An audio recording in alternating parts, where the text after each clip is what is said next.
Every sports fan has an opinion. Well, these are ours. Welcome to Brock and Pep's Unsportsmanlike Convo. Ready? Right. And here are your hosts, Brock Fleming and Pep Cariotti. Good evening, ladies and gentlemen. That seemed like it stopped abruptly tonight. Anyway, May 11th, 2021. It is a cool, rainy evening tonight. I'm your host, Brock Fleming, and on the other side of the screen is my co-host, Pep Cariotti from the QC. How you doing, buddy? I'm all right. How are you? Good. I don't know why I need to keep telling people that you're from Quebec.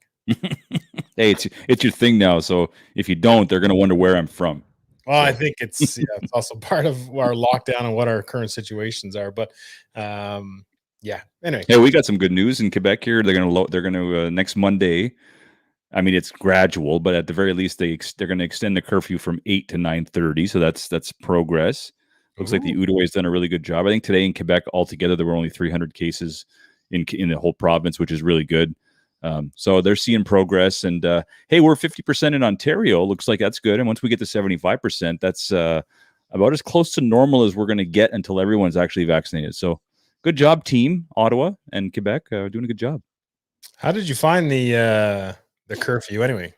Well, considering everything's closed, it was more a social pain in the butt. Like, having to be home, and if I'm crossing the bridge at 7:59, there's the potential to get stopped. And now it was more of an inconvenience than anything. But yeah, in the winter, I really found myself like, this is creepy. I couldn't live the rest of my life like this. That's for sure. But made the best of it, I guess. Took advantage of the daytime as much as I could. Oh, that's good. We wanted to give a shout out to Ron Rico. The Rico Report had us on Friday night last week to talk NFL, talk the Bills. He's a Bills fanatic, appropriately named. Also had a gentleman by the name of Kent, who, if you see the screenshots or the video, looks like he's from the 1950s. He's got it's great. Dash and a little, what do you call that? Is that a bowler's hat? I don't know what that like a top hat, just a basic top hat. Well, top hats are usually square. This one's kind of round. Anyway, he had one of those hats on, and he's the creator of the RAS system, which stands for something, a ranking of athletes of some sort. But it's basically take all the combine scores that NFL players have and basically spits out on a scale of 1 to 10 what your athleticism is. And I think now Pro Football Focus and those kind of groups are using his system, his metrics, to evaluate players. So he was on discussing that with us as well. Yeah, he was good. And he was really good to listen to, but the way Brock described his mustache and hat, if you Google Big Bully Busick, WWF wrestler from the 1980s, he's literally a carbon copy. Like, it's just exact replica of Big Bully Busick, who was a jobber. His face, so yeah, that's right. That's great. I want to shout out. Well, I don't know if I want to shout anybody out with this particular topic, but look, I'm not going to spend a lot of time on this. I'm going to keep it simple. You and I have created a brand. Our name is on the brand. I'm super proud of it. We've been at this for 2 years. We've got a podcast where we interview some cool guys. For example, we interviewed TJ Burton last Friday. You can catch it on the podcast wherever you find podcasts. We do this for fun. We don't get paid. We're not looking to get paid necessarily. We just love it because we love hanging out. We love talking sports. But if somebody's listening and wants to pay us, that's a different story. By all means, send e-transfer. But, like, we have our Facebook page. I have my own Facebook page with Pep Talk, which kind of is a baby brother. And then we have our Instagram page, and it's all in fun. And I've immersed myself in sports because I've had not a whole lot else to do over the last 14 months. And I love it. And I think, I could probably speak on your behalf, and if I say anything incorrect, feel free to cut me off. But look, we just won't tolerate homophobic slurs or racial slurs or anything in that genre that is used to describe something that's been brought up on the page. And I'm not the moral police. I'm not judgmental. I'm trying not to be judgmental, but there's just no place for it on our page.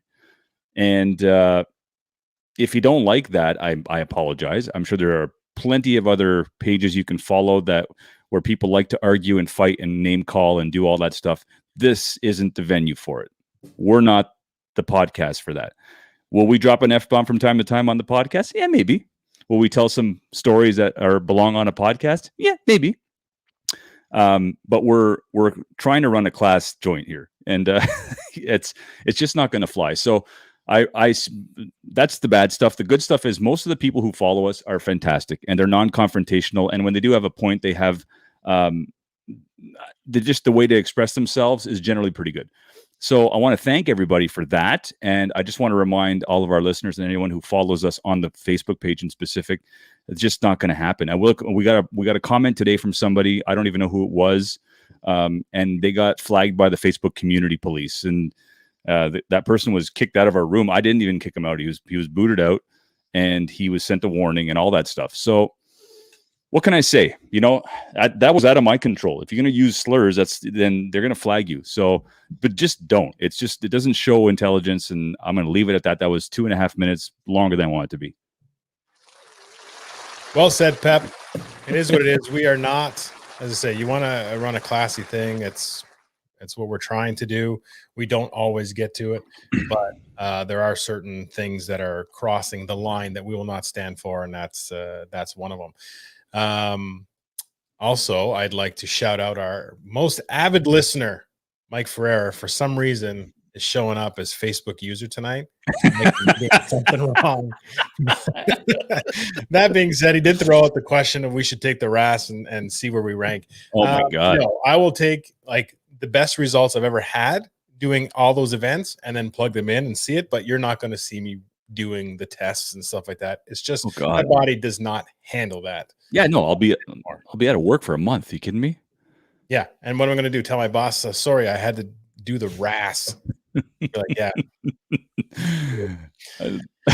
The one thing I'm actually pretty good at personally, I developed this as I grew older. Maybe it's just the old man strength, is bench press for reps. You've been working on bench press for so long. You've been at the Bulldog and you're like a single male out there, boom, boom, boom, popping the pecs. Like you're just living bench press videos constantly. Like, don't like, oh, it's just like old man strength kind of came about it naturally. No, shit, you work on that every single time. Checkmate. Oh yeah. Oh, we got another comment from Mike coming in. We got a few. Yeah, Pep's bench is very impressive. Thanks, buddy. I'm assuming that's all. There's still going to be people who are going to come as Facebook users. So Mikey in the back's going to have to let us know who's what, but they're coming fast and furious. Anyway. That's great. Oh, dear. Anything else? Let's move on. What do we got? Yeah, let's move on. There's a lot to talk about. So let's move on to some headlines.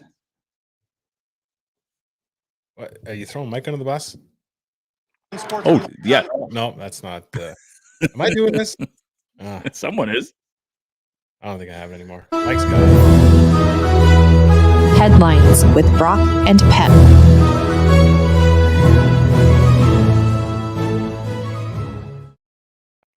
That's brutal. That's pretty.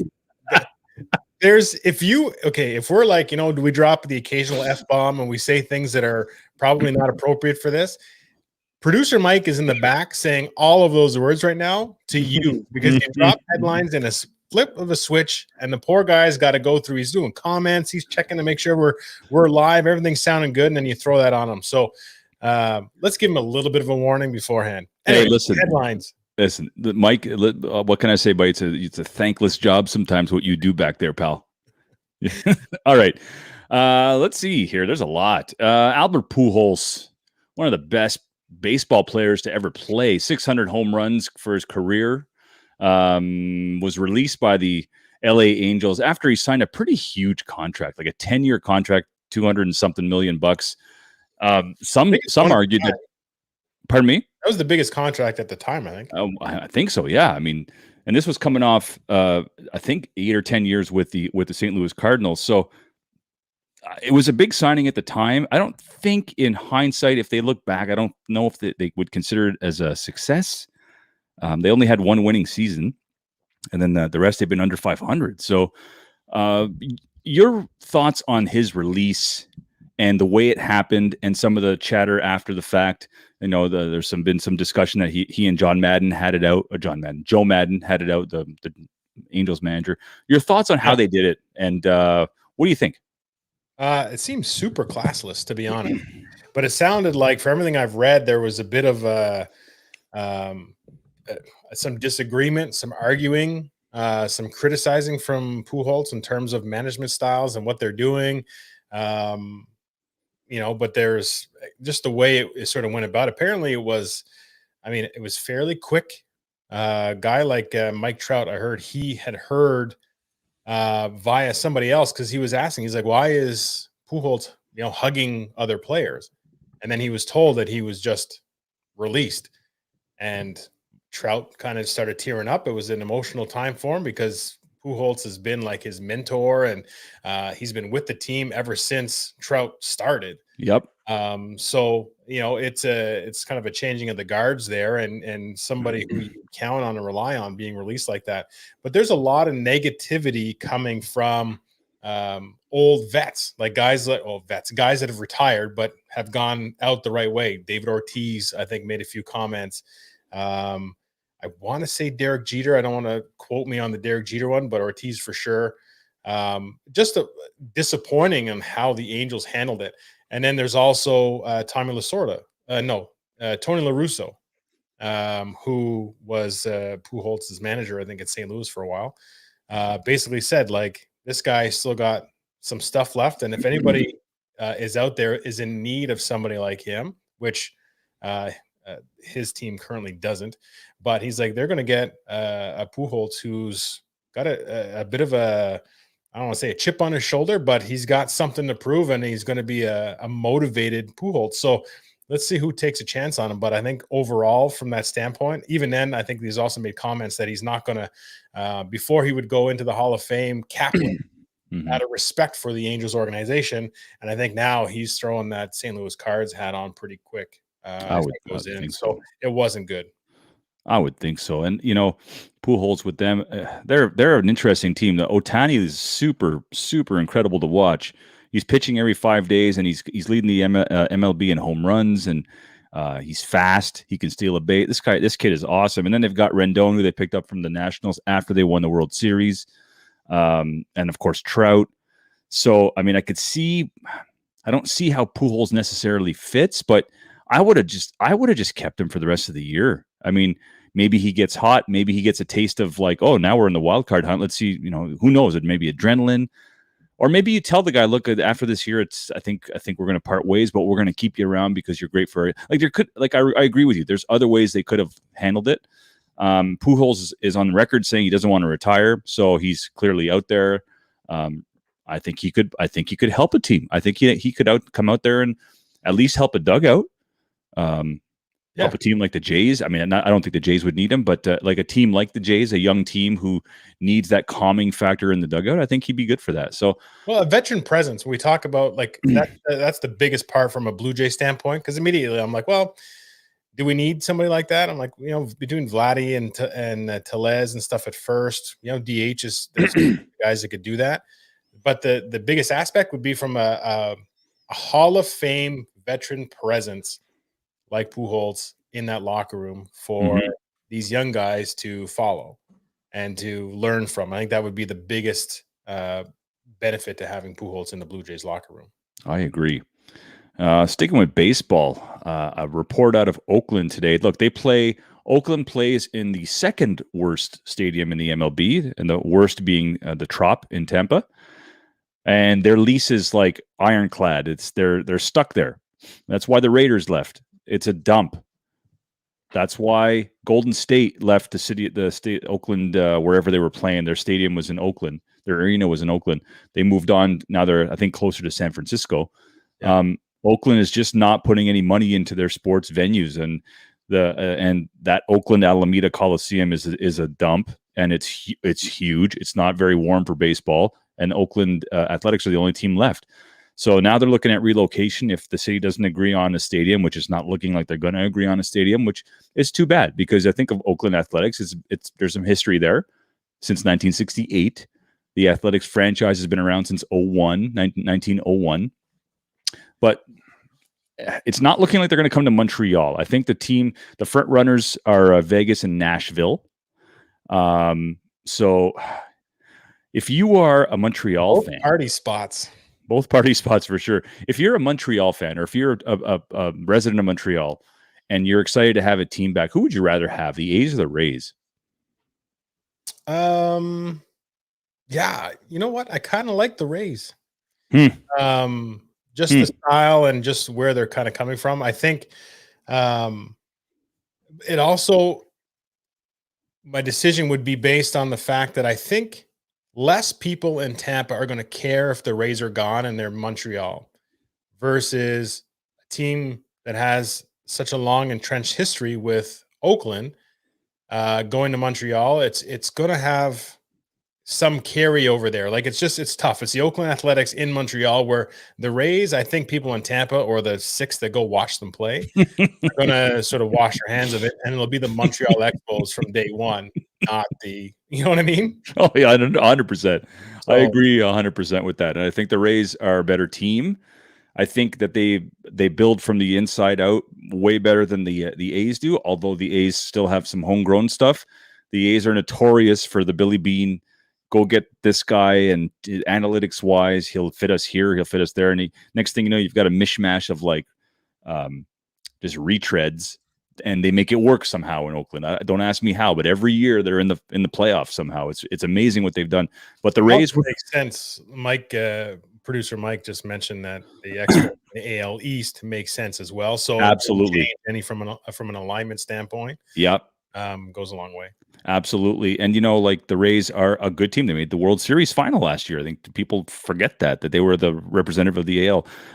Trevor Boyd said something about Pujols being a card. I didn't like, that? Yeah. He said for sure. Where is it?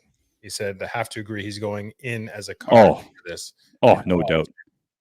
No doubt. And you know what? He had some great, they won a couple of World Series, I think, with him there. So yeah, for sure. You know what? Let's talk about this. I wanted to talk about the draft is 2 weeks old now, and we're starting to see some grades come in and the way some pieces are going to fit on their current team. And of course, the Aaron Rodgers situation, things like that.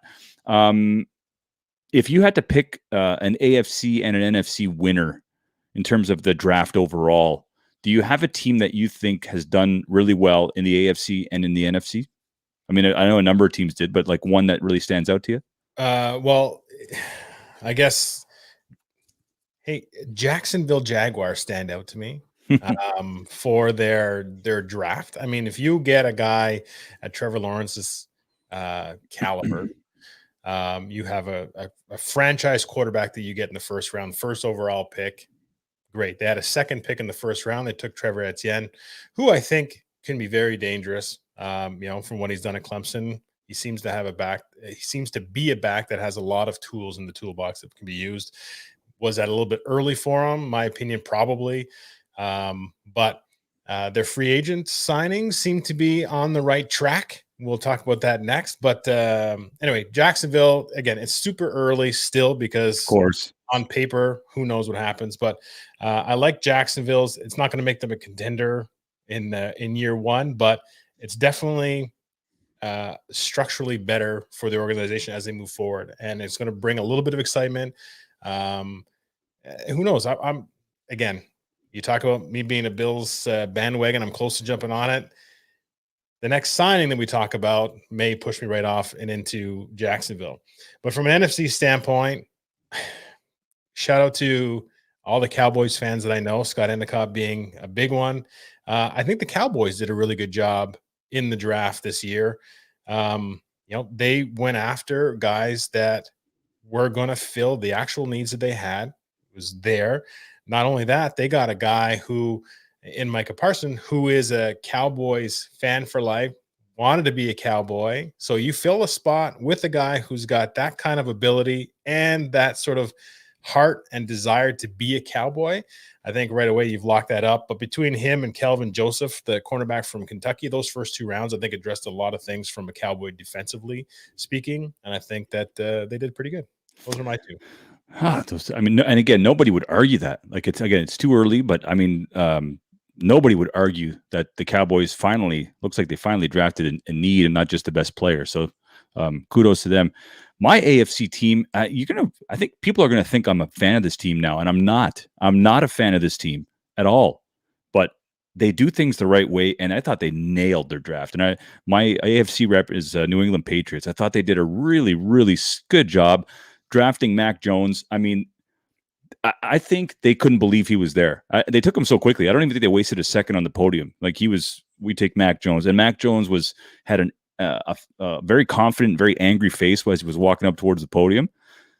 He may not start right away, but I think he ends up being their quarterback for the next decade. And looks like a college coach sitting in the green room. Like he reminded me of like Urban Meyer or somebody just sitting back there waiting, and he walks out like he looks a lot older than he actually is. Oh yeah. And also, when you talk about the no hesitation of picking him, there was a lot of speculation before the draft on the mind games that happen at a coach and GM's organizational level before the draft, and the pumping up some guy's stock and dropping other guy's stock in order to play on other organizations' view of these players. And one of them was talking about Belichick and the Patriots, possibly being involved with like talking down Mac Jones and talking up Trey Lance and those kind of guys, because they wanted him to drop to 15. And if there is any truth to those kind of notions, like that's the stuff that I absolutely I would love to be in the draft room when that kind of stuff happens or in those talks. But those are kind of things that is what makes Belichick and the Patriots so amazing, is that they just know how to play the mind games from start to finish. It's amazing. I think of Mac Jones. He's the perfect guy for their system. So I mean, what can I say? I think he ends up, just because of the system, might end up with a better career than Trey Lance ends up being in San Francisco. And that's just a long shot. I have nothing to base it on other than system and what I saw, the limited stuff I saw in college. But, you look at the rest of their drafts. I mean, they picked a top tier defensive tackle and defensive end in rounds 2 and 3. So they're reloading on the defensive front, pick a running back. I mean, first of all, they had 8 picks. So they really restocked the shelf in New England on top of what they did in free agency. Like, good Lord. I mean, just when you think they're going to go away, you know what I mean? Yeah, Trevor is absolutely right. Thank you, Trevor. Trevor would have been right had the Steelers drafted Kyle Trask. I was, they were handcuffed. I will say this though, the Denver Broncos were a close second just because of the sheer amount of picks they had. They had 3 in the 7th, 2 in the 5th, 1 6, 2 in the 3rd, a first and a second. They had they drafted 11 guys, and they drafted some quality at the top into the rounds 1 and 2, and a couple of steals. Baron Browning, the linebacker, Ohio State, in the second pick in the 3rd round. So he was their 4th overall pick. I mean, that's a steal. I think Denver really did a good job with their draft. So they're a close second for me. And on the NFC side, I think it was close, but I have to give it to the Lions only because when you pick a guy like Sewell and you've got Goff coming in there, new system, I just think that you're telling Goff, you're our guy. We're going to protect you for the next 10 years with this guy, and there's enough talent here to make things work. So I really like the Lions, what they did, and I'll give the Patriots their due, their love. I know it's tough. I'm not a fan. It is tough. And, we talked about the Patriots, I think, a little bit on Ron's show too, and or Rico's show. I don't know what to call him short. Sorry, Ron, Rico. Is it Ron or do you want Rico? Anyway, on Rico's show, we talked about the Patriots, and from a lineup standpoint, it may take a year to kind of get back, but they got a lot of pieces there. So it's going to be a totally different Patriots team. Absolutely. Hey, we have a question from the audience, question about the Browns. Do you guys know how they did in the draft, and will they be competitive from a Browns standpoint? Okay. Yes, they probably had one of the best drafts in all of the NFL. They got studs in the first few rounds. They were already a very good team. Now they've just gotten a whole lot better on the defensive end. They needed some cornerback help, and they got that. And they drafted. Yeah. They did exactly what they had to do, and they followed their script and didn't veer off. And there's plenty of offensive talent on there. Like, they have tons of offensive talent. So the Browns did really well, and that Browns were competitive last year. They've added a couple pieces. The Browns will be good competitive this year as well. Mm-hmm. Good question. Moving on, it's Tebow time. Who the hell would have thought that? Tebow back. Tebow. The Jacksonville Jaguars are planning on signing Tim Tebow back. Yeah! Tebow back. Tebow back. He's playing tight end. Tebow back. Okay. That sums it up. I was Oh. pumped to see that on his show when everybody was loving it, because there's a lot of negativity out there. Anyway, continue. I don't get it. All right. I don't get the negativity. What more can a guy do? What more can an athlete do? How better can a guy represent himself on and off the field or the baseball turf or whatever than Tim Tebow? And later on in the show, we're going to talk about, I got 10 fun facts about Tim Tebow that you probably know all of them, but I'll be curious anyway. What a good fit. And no, he's not coming in to be the starting quarterback, but he is coming in to potentially play that sort of like a tight end hybrid, maybe a fullback style, maybe Taysom Hill, maybe a little bit of all that. Like, he's big. Tim Tebow's a big man. I love it. Running about 250 right now. Big kid. I love it. I love the fit with Urban Meyer. They have some familiarity there. I think he's going to be a good presence in that locker room as they rebuild for the 150,000th time. But I think they're finally in the right direction. They're finally building, even in the local area of Jacksonville, the surrounding area near the stadium, they're finally building an area that's becoming attractive to fans to come down and watch a game, with more restaurants and whatnot. So they're doing things the right way in Jacksonville, hopefully for the last time. What are your thoughts on this? Is it a ticket ploy? Is it bring the kid in because we want to coach these guys? What do you think? What do you think about this? Well, you know what I think about this. I know what you think about the player. What do you think about the move? I think the move makes sense. The people are talking, I talked about it before. Shannon Sharp running his mouth about, Tim Tebow not being there, and so many people deserving to be there. Devin Bush, the comment about Tim Tebow gets a shot before Kaepernick. Wait till we play the Jags. Okay, Tebow will truck you, son. Like, it is over if you get a hold of him, sort of thing. But that being said, Tim Tebow is getting an opportunity. He's already been shunned by the NFL for a big chunk of it because he brings too much attention. And again, when you say like too much of a good thing is not good either, it's almost like that. Like, the guy was doing essentially everything right from a human standpoint. Yeah, totally. And even that was criticized even more so than some of the bad stuff that we see in the NFL. Like, it was to a point that it was baffling to see what and how people were justifying this criticism of Tebow. Now, the Jaguars don't have great tight ends. I think the whole group of them, it's O'Shaughnessy or whatever, the Irish guy. Yeah. O'Shaughnessy. Yep. I think he had 260 yards receiving last year or something, or maybe 400, something. It was very minimal, 27 catches or something like that. It's a game and and a he's half. their best tight end. So they need some help. They need tight end help there. Are there, more specific tight ends out there that might be better than Tebow? Possibly. Is there more, experienced, H-backs, fullbacks? Sure. The thing is, Tebow is now in a spot. It's like the perfect storm. It's in Jacksonville. He's from Jacksonville. It's in Florida. He set multiple He's a legend. records. Like, he left as the SEC all-time, almost everything by the time he left. He's a legend in Florida. His university coach, who created Tebow to a point and really fostered him through some of the, arguably one of the best college football careers of all time, is that coach. Like, it just all fits. That's why he's there. That's why he has an opportunity to do it. Yes, it'll sell some tickets, but Trevor Lawrence will sell tickets. Urban Meyer will sell tickets. Like, the excitement around Jacksonville is still there. They didn't need Tebow to come in and sell that. But he's going to be somebody who Urban Meyer, above anybody else, knows how to use Tebow and his attributes best in a system. And we're going to see that this year. Let me tell you something. He's a great fit for any team. Why? Because the Kansas City Chiefs and the New Orleans Saints have proven to us that these Swiss Army knife type guys are super valuable, and they bring success to the regular season. The Chiefs won a Super Bowl, so if you utilize the guy correctly, you can win a Super Bowl with these types of players.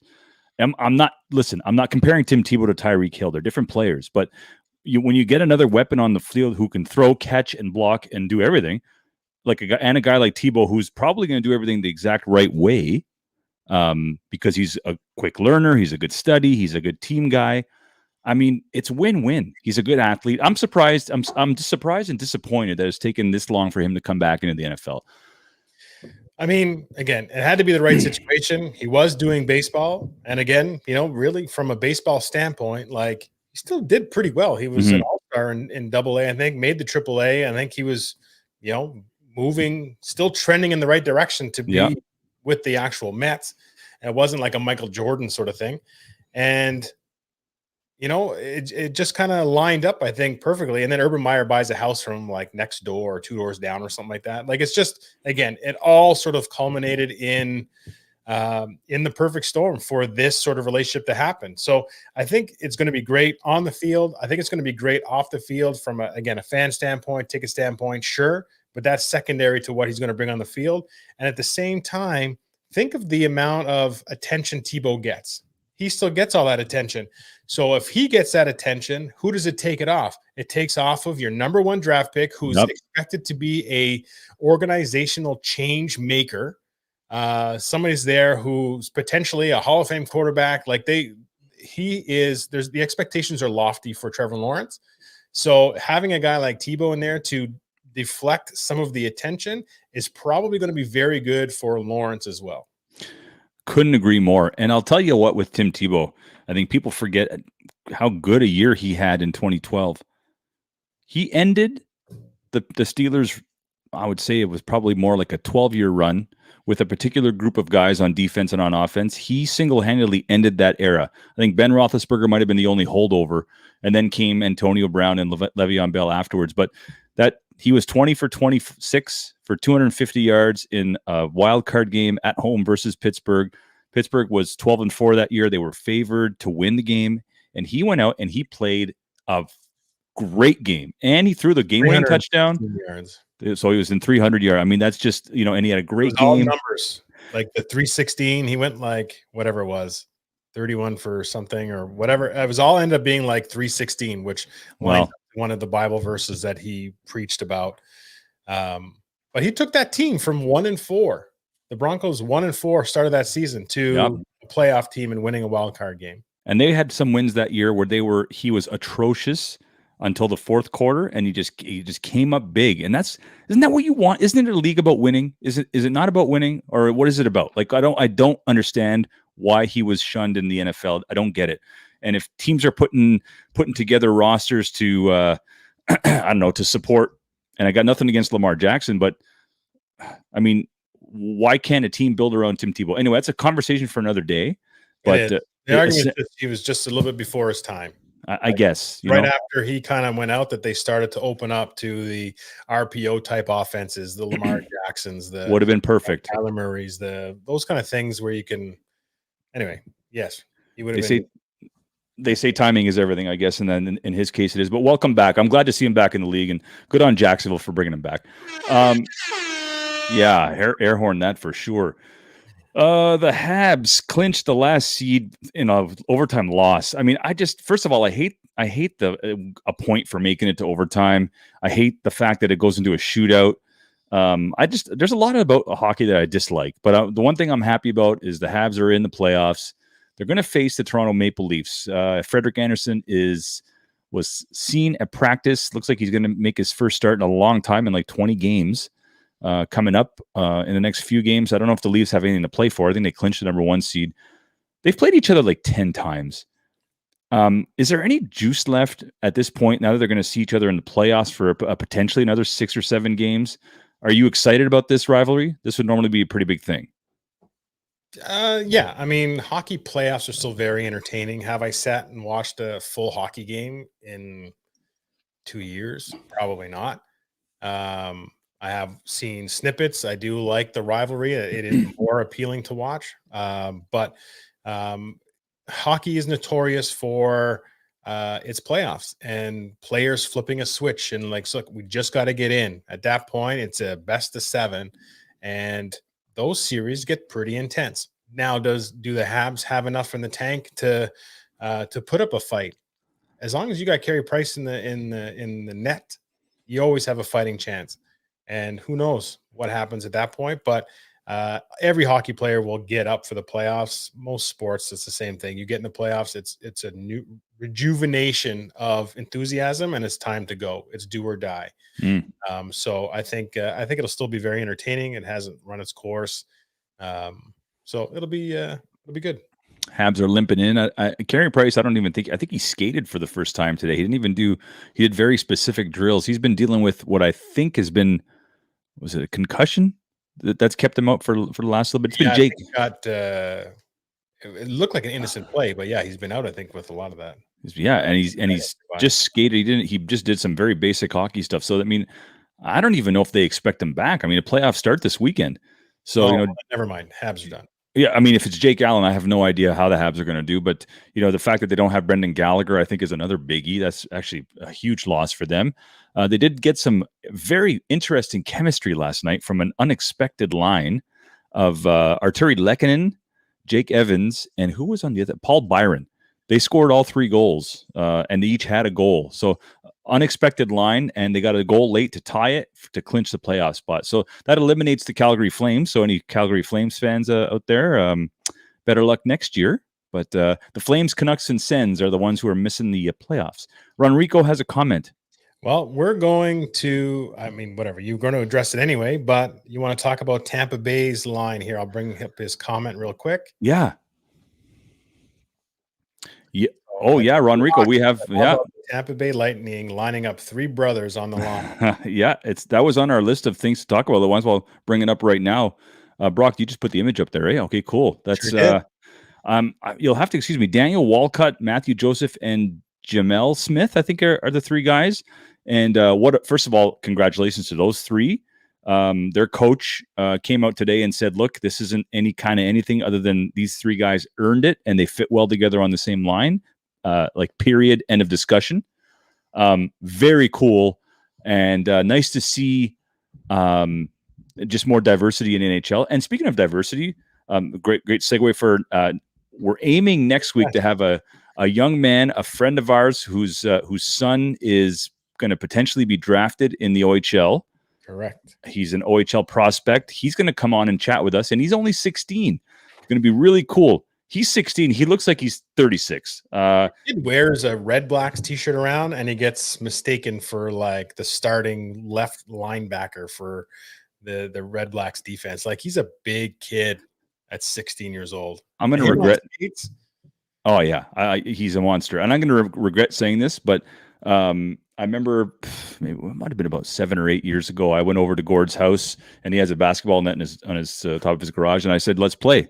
And me in basketball, I don't do losing. I just I eliminate and I ruin people's lives by beating them in basketball. Unless it's Fleming brothers, but anyway. And anyway, I beat Isaiah pretty good. And then I had, it had been a while since I seen him. I saw him last summer, and he's bigger than me. And he asked me if I wanted to play basketball. And I think I may have made an excuse, like I pulled my hamstring or something like that. There's no way I'm taking him on now. He's athletic, but he's humble. It's going to be great to chat with him. So all in all, just a great segue. And what do you think about that, Brock? What do you think about that line and the diversity in the NHL now? I think it's great. I mean, it's predominantly a sport that was relegated to wealthy people. Like, hockey is not a cheap sport. So you need to make sure that, or you needed to come from a family that could afford that. Now there's a bunch of other programs and stuff too. So it is starting to be a bit more inclusive. That being said, my son plays, and it's not much cheaper. And so I'm going to be putting a football in his hands as quick as I can. But yeah, I mean, that's good. That's what a sport needs. Like, these are phenomenal athletes who just didn't have the opportunity to skate before.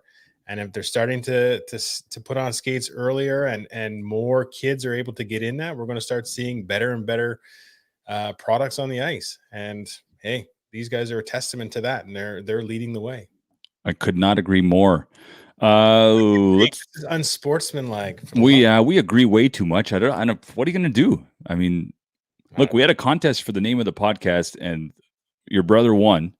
I like the name; it's a great name, but it's hard to fulfill the expectation of being unsportsmanlike. I don't know. Maybe we'll just let's pick random fights with each other during the week and then see how that pans out. And by the time okay, that sounds great. The Toronto Blue Jays. One word to describe them for me has been inconsistent. And people, for the last 2 weeks, people have been saying, well, it's early. Yeah, okay, it's early, but it's not early anymore. It's 31 games in. They're 17-16. They're down 1-0 right now to the Atlanta Braves as we speak. You don't want to fall too far back. Red Sox are sitting at 22-14. The other three teams in the division are kind of lumped up with the Jays. They have a big couple weeks coming up here. They got 3 against the Braves. Then they go home for 3 against the Phillies before they host the Red Sox for 3. And then the Rays for another 3 on the road. So like the next 12 games, we're going to kind of see what the Jays are. I think we'll see if they still hover around 500. I know the pitching's been an issue with all the injuries. I've mentioned Alex Manoah as a stud coming up in the ranks. I mean, now his trajectory looks like he might end up higher than Pearson in terms of value. You saw Pearson in Houston. You messaged me on my way home from the other day, and you said because you were watching the game, and you mentioned he was in a jam. What did you see in him in the last game that you liked and disliked? I know it was a small sample. His persistent, I never saw in his face that he was really losing it. So from a young player, the mental fortitude at that point is probably the thing that impressed me the most. Mm-hmm. That being said, the mental fortitude came with the fact that he couldn't hit the strike zone for the life of him. Like he was just, and they were zooming in on, was it Jensen back there? No, Michael, correct me. It was somebody else back there. Reese McGuire? Reese, thank you. And he was like, just this one finger. Yeah. Just give me a fastball down the middle. Can you hit this target? And he was not able to do it. And I think that was then the guys in the bench started warming up and stuff. He just could not find his release point whatsoever. Mm-hmm. So again, it was not a very good outing for him whatsoever. And being the first one of the season, his first real start, I felt for him. But mm-hmm. It's going to be one of those things. We'll see how he overcomes, how he deals with it mentally.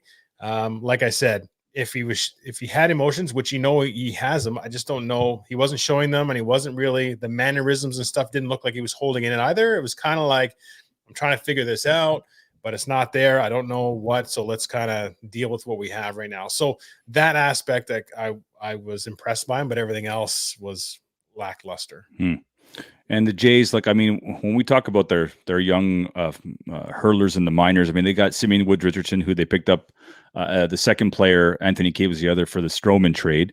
He touches the radar at 100 miles an hour, effortlessly. He's got one of those arms. He's going to be a good one, it looks like. And Alex Manoah has got all the tools, confidence, velocity, charisma. He's going to be a good one too.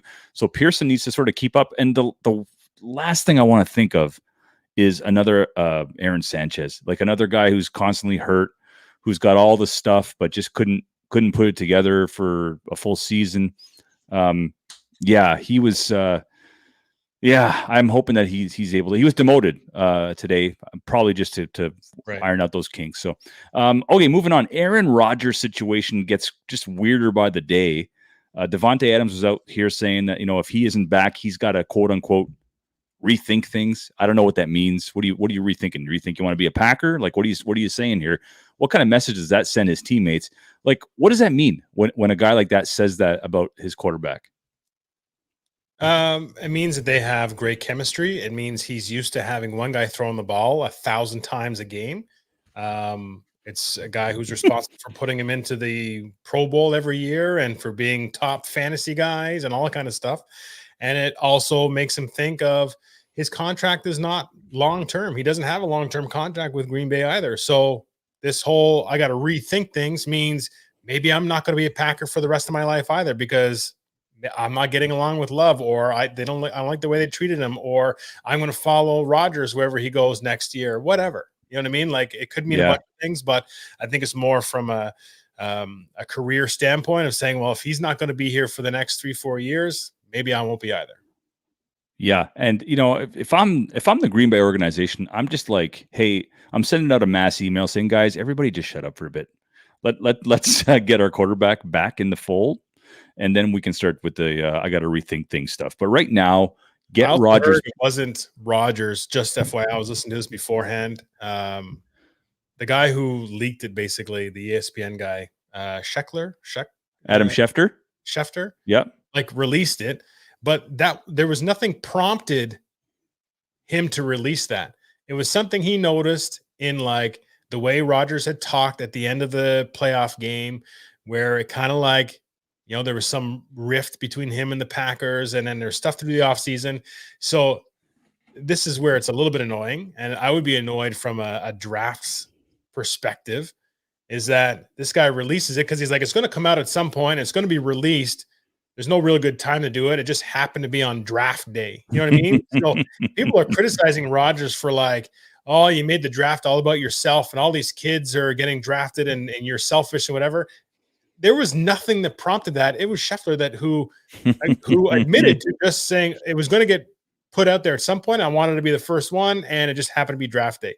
So there's some of that stuff that's not even accurate, and which again puts more stuff on the fire from the Aaron Rodgers discussion and debate and confusion as to what's going to happen. But just to kind of set that straight, I found that very interesting and kind of pathetic at the same time. Absolutely. And I just overall, like, generally they got to figure it out over there. You got to bring Aaron Rodgers back. He's one of the best quarterbacks in the NFL, top 3 in my opinion. And you're a playoff team with him, and you're a 5-win team without him. That's just my opinion. Russell Westbrook last night became the all-time leader in the NBA in triple doubles. One of the hardest things to accomplish in sports, as far as I'm concerned. Triple doubles, it can be it's like 10 of anything, right? 10 points, 10 rebounds, 10 assists is your typical triple double. Some guys get 10 blocks to get a quadruple double or a triple double using the blocks. It's pretty remarkable. 10 steals, that counts too. For Westbrook's career, it's mainly been points, rebounds, and assists. It's crazy. And I think because the guy in the last couple of years has been injury prone, he comes across a bit thuggish on the court or whatever, however you want to perceive it. Dude can ball, and he's doing it this year. I mean, this year, what he's doing with the Wizards, who may make the playoffs, which is crazy to think about. I got to give him props, and I haven't been the biggest Russell Westbrook fan over the course of his career. But I mean, that team, when I think back to 2010, when the Thunder rolled out Westbrook, Durant, Harden, and Ibaka, and they still lost to LeBron's Miami Heat, that goes to show just how good the Heat were to beat that team pretty easily, too.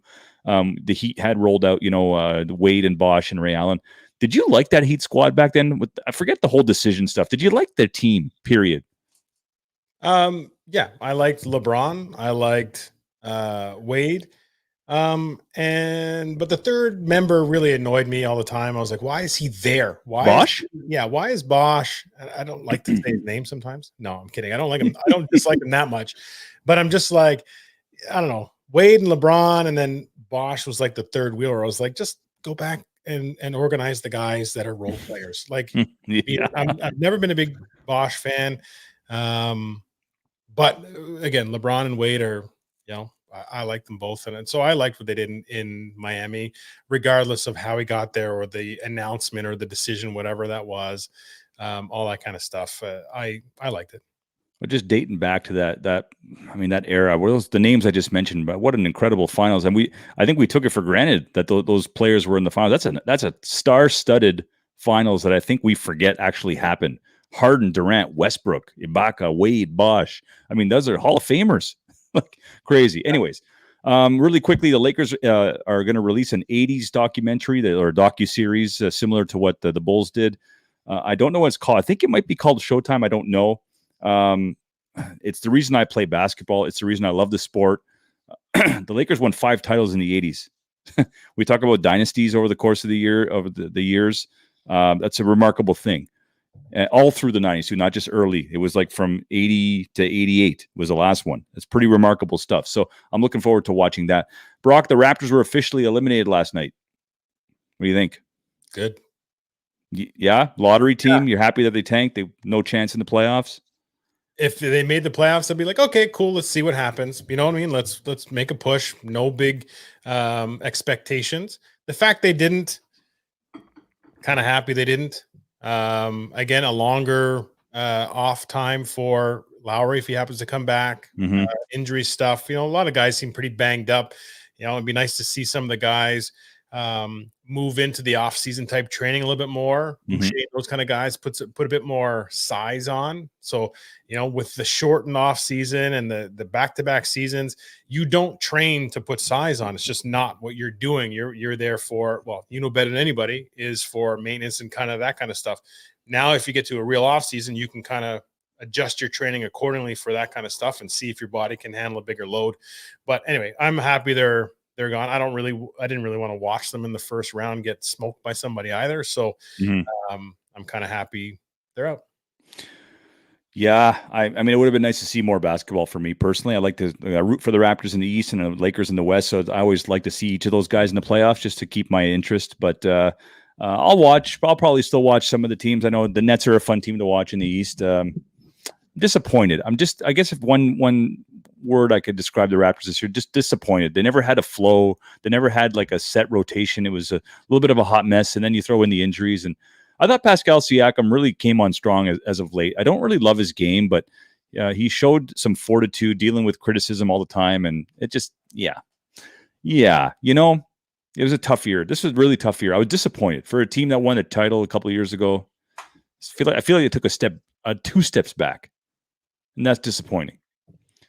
We're actually standpoint. I don't know. I just saw this. I don't know if producer Mike has started a standpoint counter. I don't know if I used the word standpoint too much or what, but I just saw that in there. So I'm trying to think. I must have used it. Is producer Mike being sarcastic? Is he getting the sarcastic meter going up there? I love it. He's showing some guts back there, eh? Now he's figuring out how to chirp from behind the scenes. So you can absolutely start to use it, Mike. Yeah, you got it, buddy. Sens, we're almost done our show and we're on time. It's incredible. The Ottawa Sens were we're going to bring up our time issues on the show. Anyway. I just did it. I'm an idiot. Anyways, the Sens really ended quite strong. I know they still have a couple games left, but what a good way to end the season. Some people would say, well, they have nothing to play for and they're just playing loose and stuff. But hey, 9 wins is 9 wins out of like the last 13. It was a good end. Stützle looks like he's the real deal, man. That kid looks good. With Kachuk and Batherson and Norris, I think there's some optimism. But we say that every year at the end of the Sens year. Next year they're going to make a step forward, and they don't. This is the 4th year in a row where they're at the bottom of the league. Do you finally see a light at the end of this Sens tunnel, Brock? Yeah, I think I do. I think this season was exactly what they needed, to be honest. Well, one, they got a couple of pretty good draft picks that were in and playing, and Stützle being the main one. But I think playing against the Northern Division, so all Canadian teams, all a big majority of rivalry type games with Ottawa, Montreal, even the West teams, there's still some of that there. I think that was probably really good for them because they were playing really good competition and games that brought a lot of emotion. Even though the fans weren't there, you still kind of felt it in a lot of those games. So I think that was really good. So if they go and they can start to, bring that intensity to every game, but in a full season where, an Arizona game might not bring as much intensity as normal. But if you're used to doing it all the time, then I think those kids can be all right. Well, that's it. And I was just having this conversation the other day about what kind of season are they going to have next year? They got to play the Devils a couple times a year, the Sabres, some of the lower rung teams. Those are wins, potential wins. So I think this season was perfect for them. Like, as you say, they didn't even, and Sanderson, their second draft pick in the first round didn't sniff the ice this year. You bring him up, next thing you know, now your defense is looking pretty solid.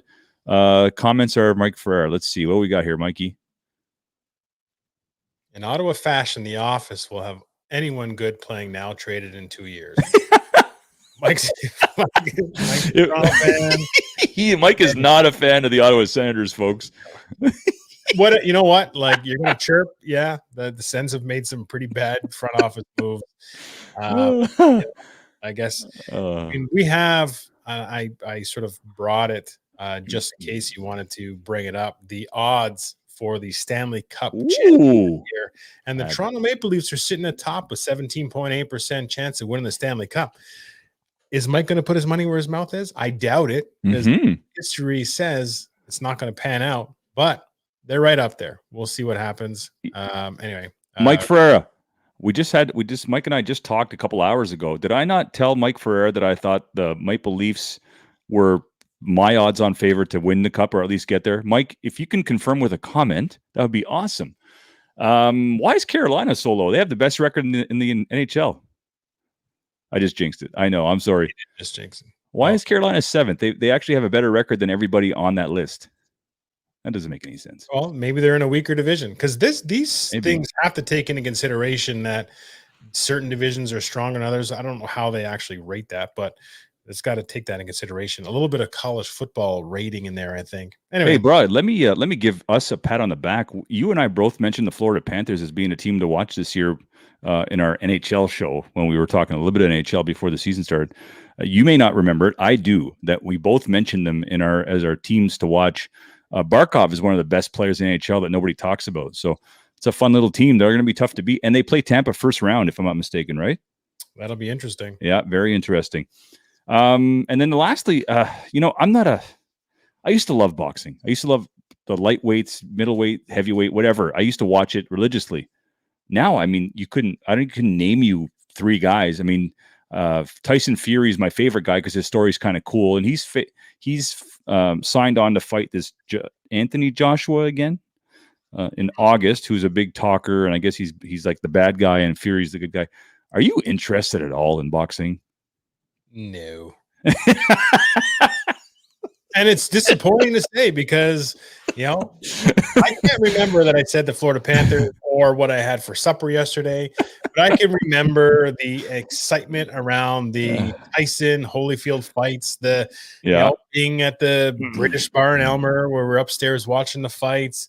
You know what I mean? Like, there was a lot of stuff there that you'd be excited for. Yeah. And that is all. She gone. I did like this Canelo guy who I think he might be a middleweight. Maybe I know your brother posted something about him, but he's a good fighter, and his fights are entertaining. So, but again, like, there's no marketing for him, isn't he? He's what? He's like a ginger Italian or ginger. Is he? He's definitely got a funny accent. I couldn't make out where he was from, but he was definitely cool to listen to. But again, I just don't know, and it's embarrassing. I don't know half these guys, So, anyways, that's all I had on my agenda. I did want to end our show with 10 interesting facts about Tim Tebow, and I'd be curious to know if you actually have heard of all these things. So, all right, let me see. Yeah, okay, I'm good. Okay, so you'll bet. Okay, I like this. All right, fact number 1: Tim Tebow was born in the Philippines, and his parents were. I knew that. Okay, all right. That's why he goes back there. Okay. They have their own mission, I think. So he's gone over there. He's performed. I think he's done like circumcisions and stuff. Hey, whoa! On kids. I'm only paid to drive. They're needy. And some stuff he's performed out there, but it's all with the mission, and it's all anyway. Yes, they go back to the Philippines a lot. Cool. His parents were missionaries over there. Christian Baptist missionaries. Yeah, you're right. All right. Fact number 2: Tim Tebow started displaying religious messages in the black paint under his eye to deflect the sunlight in college, till the NBA banned such messages. He readopted that in the NFL and put a different verse for each game. The NBA banned it? The NCAA. Oh, yeah. Yeah, and he had multiple ones, and he changed it up. He had John 3:16 for a long time. He changed it to like the Philippines something for the national championship game, and people were in uproar that he had changed it and whatever, and they ended up winning. That's wild that you knew that. Fact number 3, Tim. Well, come on, everybody knows this. Tim professes to be a virgin and was saving himself for marriage. So yeah, we knew that. Yeah. So when most people say I'm saving myself for marriage, it's like, oh, I'm gonna meet a nice girl, whatever. Tim Tebow saves himself for Miss Universe. You got the double bell. All right. Okay. All right. Fact number 4, Tim Tebow started Tebowing celebration in the end zone after scoring. And that has duplicated by many and made fun of by many as well. That's everybody knows that. Sorry. I don't even know why I read that. In 2010, Tim started the Tim Tebow Foundation, which helps children in the United States and the Philippines. They grant last wishes because they're terminally ill, unfortunately. And he helped finance the building of facilities, including the building of playrooms in hospitals and orphanages. Did you know that? Yep. I've okay. looked into the Tim Tebow Foundation multiple times to see, what they do. And back in the day, what it was advertised for, different positions and helping and stuff. But he also does a thing called Night to Shine, which is actually really cool. Where basically they do these kind of like prom nights, but it's all for, kids that are, handicapped or have issues and stuff like that, and they never really feel like they're part of something. And he puts on these big proms for them, so they all get dressed up, and he will bring them in, and anyway, it just makes a huge night for these kids that don't otherwise have that opportunity. And he'll share videos and stuff like that, but it's amazing when you see the smiles on these kids' faces and what he does. And now it's gone from 2 or 3 cities that he did it, and it's thousands almost, I want to say, well, maybe not thousands, but hundreds of events throughout the year that he goes to, and it's all in this Night to Shine stuff. That's pretty impressive. Fact number 6, first college sophomore in college history to win the Heisman. Okay. Fact number 7, actually forget fact. This is a quiz. Do you know his favorite actor? Tim Tebow's favorite actor? Yep. Oh, now you're going to get me on this one. I'm going to get you on one. You're going to get all these. I got to get you on this. His favorite actor and actress. Oh, geez. I don't know. Say Robert De Niro. Okay. It's Will Smith. Is it? Yeah, he's yeah. And his favorite actress? I was going to say Sandra Bullock, but even then it'd be too young. Kind of close. Kate Beckinsale. Jennifer Aniston. And his favorite homemade meal from his mom. Before or after he was on keto, because he used to eat cereal and leave cereal bowls all over his dorm room. I guess he eats cereal all the time. I'm going to say before, I guess. So like lasagna. Tacos. Taco Tuesday. Yep. All right. Fact number 6, Tim Tebow played for his high school football team. Tim was homeschooled, and his high school team, Nice High, won the state final because of Tim's ability to run over people. Yeah, and he actually played defensive tackle on like the last drive of that championship game because the other team had a chance to come back and tie it, and they're running this option play. So he told the coach, put me in at nose tackle, and he went in and I think your quarterback guy was raving about that at one point too. And there's also a story of Tim Tebow finishing a game where he got banged up in the game, limping off, went back in, played, ended up that his leg was actually like broken. Yeah. I'd heard that. That's crazy. Okay, fact number 9, Tim Tebow is 6'3", 240, which you say now he's probably 250. 50 something now, yeah. One NVL coach is quoted as saying, the strongest human being that's ever played the position of quarterback. That's pretty impressive. That's pretty high praise to say. It's one thing to say that he was the best quarterback or most accurate. To say this physically strongest, it's pretty cool, which would have been enough to keep him on a roster as far as I'm concerned. All right. And the last Tebow, so you knew all that stuff. I mean, of course. Thank you. And then fact number 10, and the last one, Tim Tebow is one of the few NFL QBs in history that brought his team to the playoffs, then was traded and never started another NFL game. I did not know that because I figured there'd be other ones that are like one hit wonder kind He of thing. never ended up starting another game. I can't. That's crazy. So It's also pathetic. it is And pathetic NFL and crazy. standpoint, all the ownership. John Elway's dead to me. Not that we had you know what Beautiful. I mean? Yeah, It is I know it what is. you mean. It is what it is. Et voila. Okay. I think that's that. So great show. I appreciate you getting all those things for us. The Tim Tebow facts was actually a lot of fun. Brings me back to 10 years ago when he was playing college, and it was amazing. Thought you might like that. We are going to go out to, so if anybody follows this guy on Instagram, Sick Ick. I got to put the banner up or whatever. Anyway, it's spelled Sikick, Sick Ick Music. Mhm.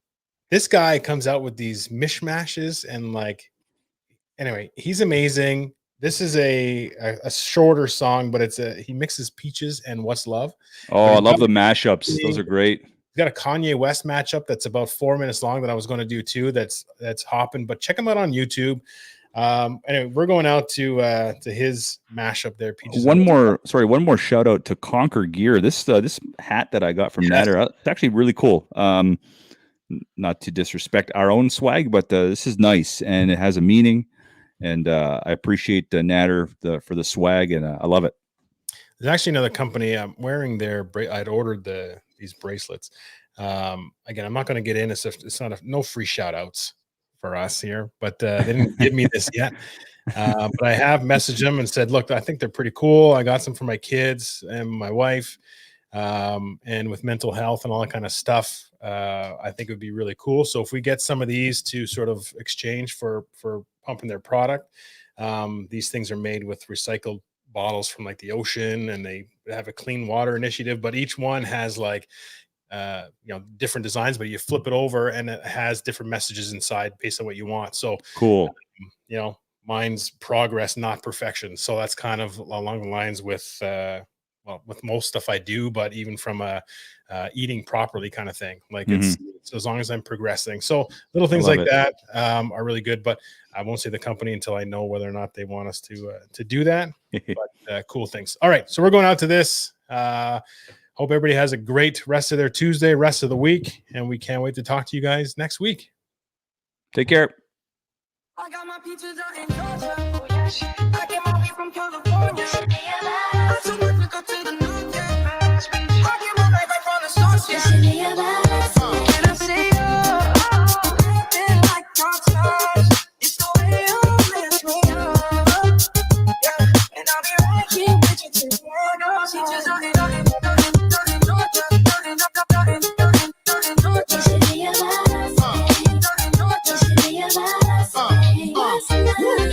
Slow down, baby.